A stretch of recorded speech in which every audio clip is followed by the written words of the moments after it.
Hi Janelle, welcome to my receiving area and my workroom. Come on in. So one of my philosophies is that the really heavy interlined window treatment isn't luxury for every client. So these would be a prime example of that luxury can take a different look. So this house is from 1858, so over 150 years old.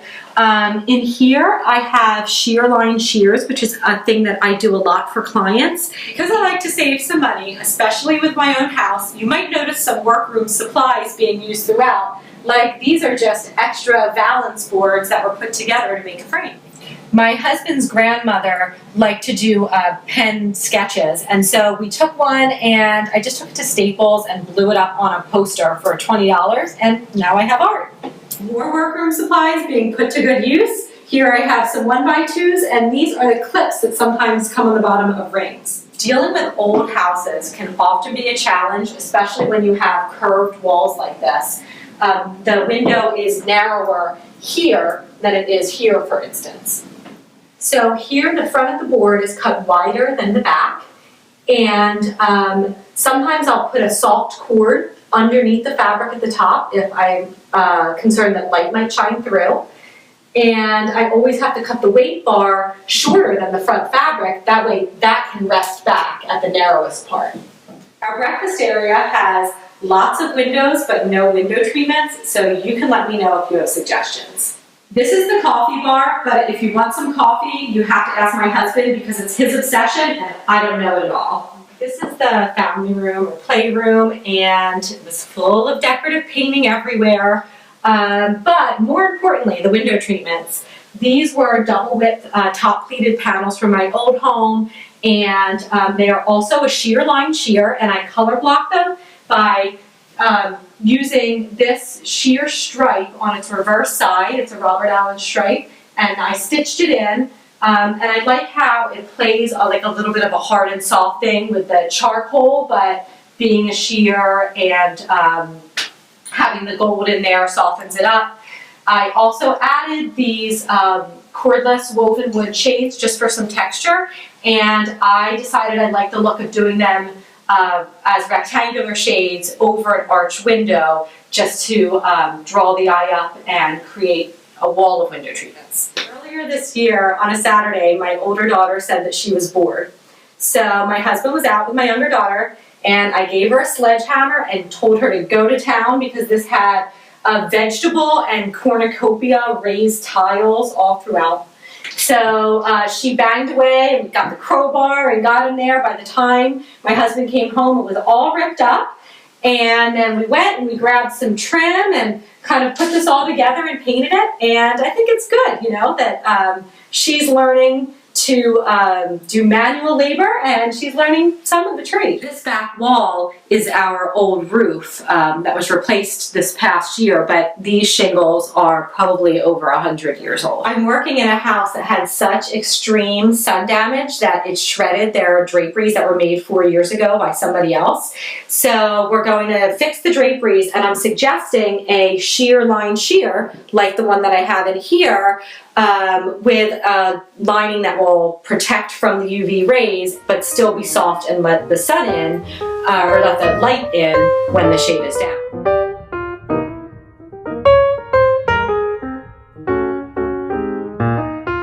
And this is my conference room, so when reps come, we'll usually look at things, discuss business, and go over samples here. Occasionally, I will have a client that needs to drop something else or drop something off, or go over a small detail, and I would bring them here to do that, not into my workroom. Come on up to my workroom. Here's another sheer line sheer. My daughter wanted hot pink walls, which is not what I would choose, but I decided that if I'm a professional, I should be able to work with what she wants. So we painted these walls hot pink, and then I worked this blue silk that we had and the canopy into the design. Something that makes my workroom unique is that I have the 3rd floor and it's divided space, which I really enjoy.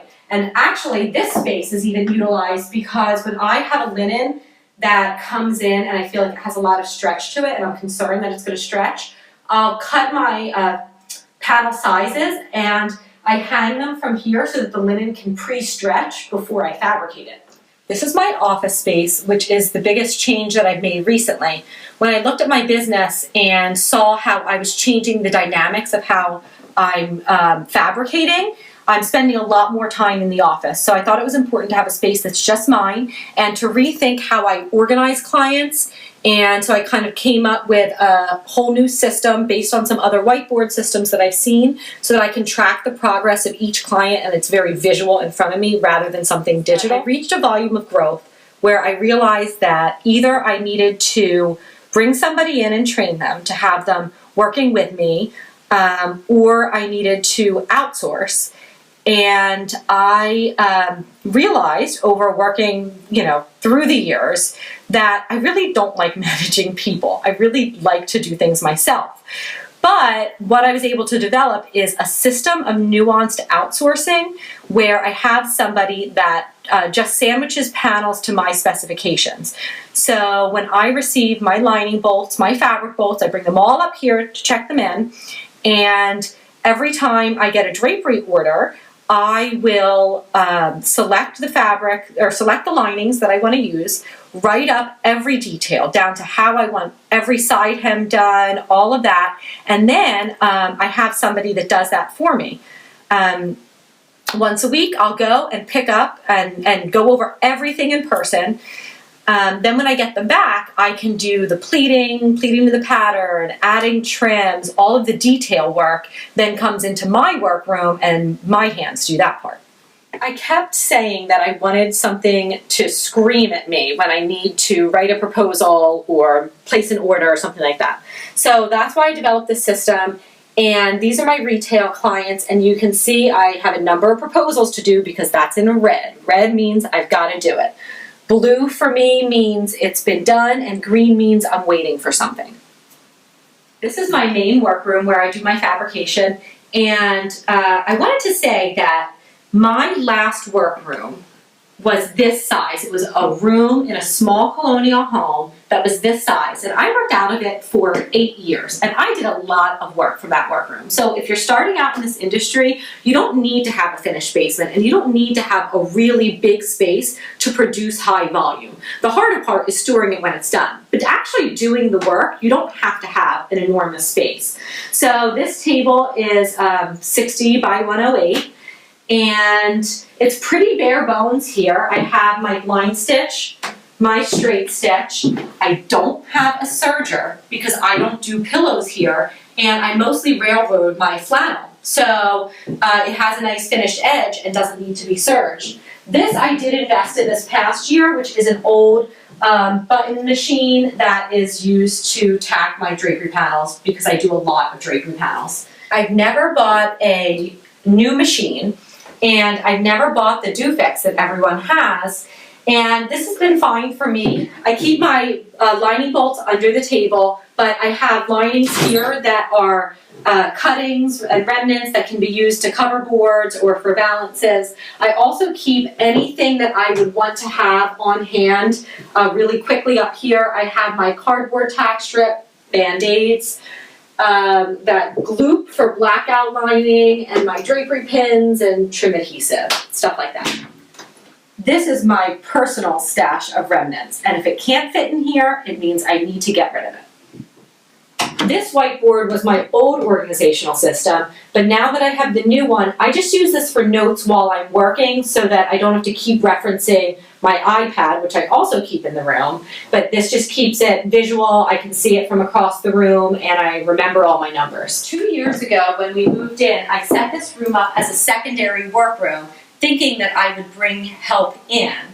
Now I'm not bringing help in, so this is used mostly for finished goods. It's also used for my samples. I like to keep a collection of about 200 signature memos that are fabrics that really appeal to me, that I think would make beautiful window treatments that I can always have on hand for retail clients. These are all partially completed window treatments. So these drapery panels need me to pleat according to the pattern. These drapery panels I'm going to be making and applying a trim on the leading edge.